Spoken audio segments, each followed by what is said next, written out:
Baik, selamat pagi, siang, sore, malam Sobat 26.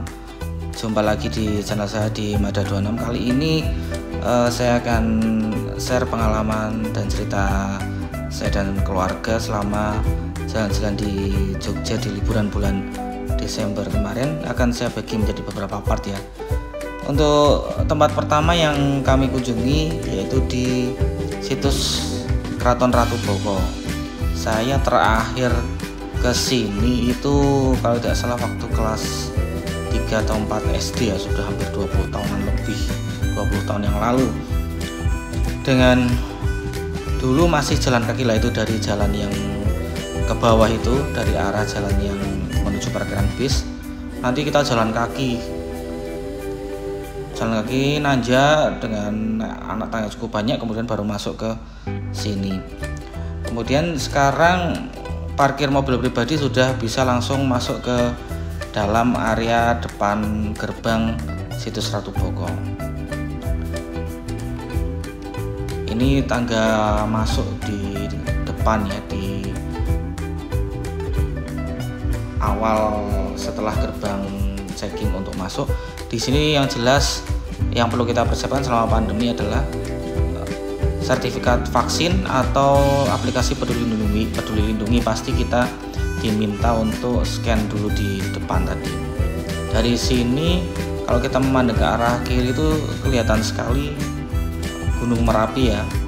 Pas kami ke sini dalam kondisi cerah sehingga Gunung Merapi bisa terlihat jelas.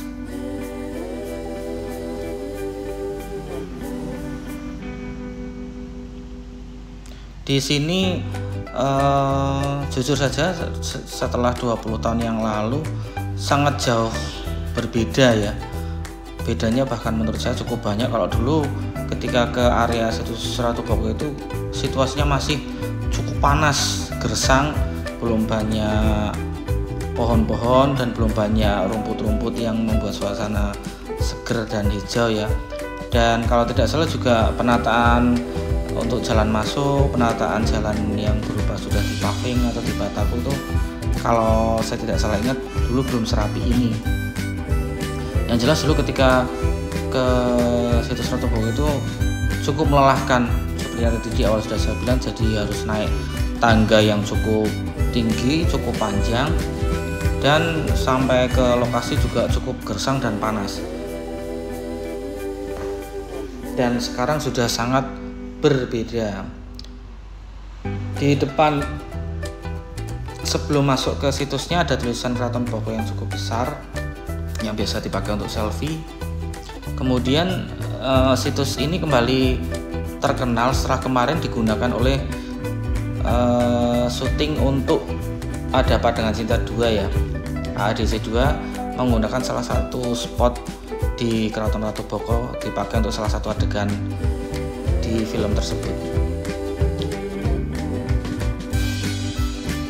Nanti akan saya tunjukkan bagian ikonik yang sering dipakai untuk foto atau sering dipakai untuk bahkan video klip, film-film atau sekedar video-video pendek.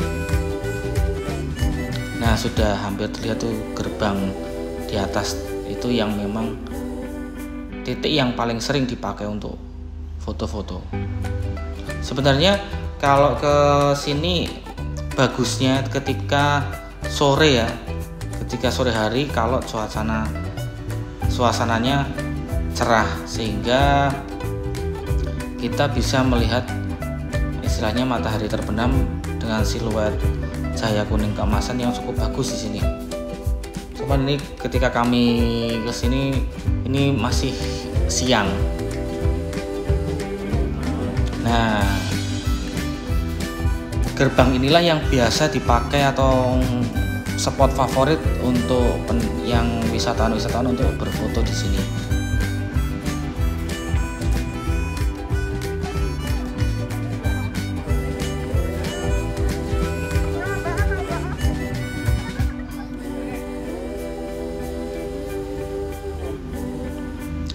Di sini ada beberapa bagian ya, beberapa bagian intinya untuk situs itu terpisah beberapa blok. Ada istilahnya untuk keputren, ada istilahnya untuk gua, ada tempat untuk pembakaran dan sebagainya. Jadi situs ini cukup luas dan banyak naik turun. Sobat semua, kalau kesini saran saya siapkan bekal minuman, dan kalau ada payung bawa payung, karena kalau anda kesini siang hari suasananya cukup panas.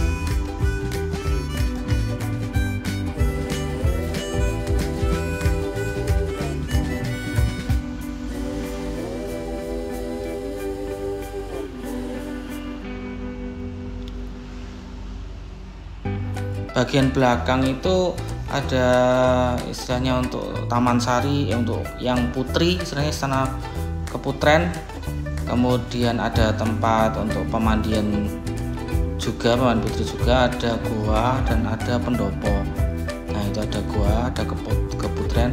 Nah untuk lebih jelasnya sobat bisa melihat peta ini agar tidak bingung apa saja yang bisa kita lihat dan apa saja yang bisa kita saksikan. Di sini tertulis dengan lengkap dan jelas.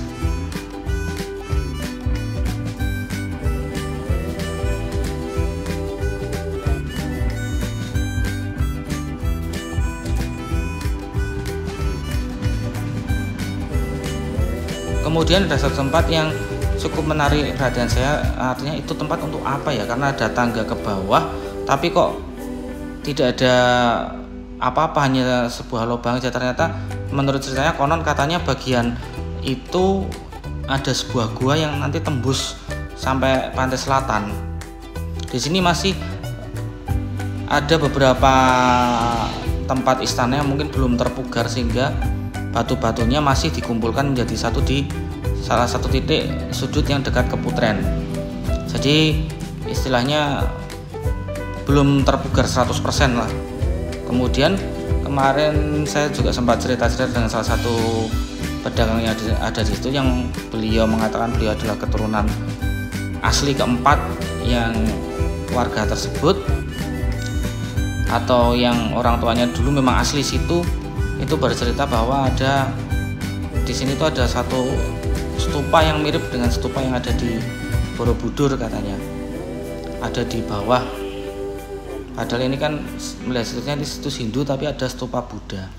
Nah ini bagian area gua. Guanya terdiri dari dua bagian, yaitu gua putra dan gua putri. Yang bagian bawah ini gua putri, yang atas itu gua putra.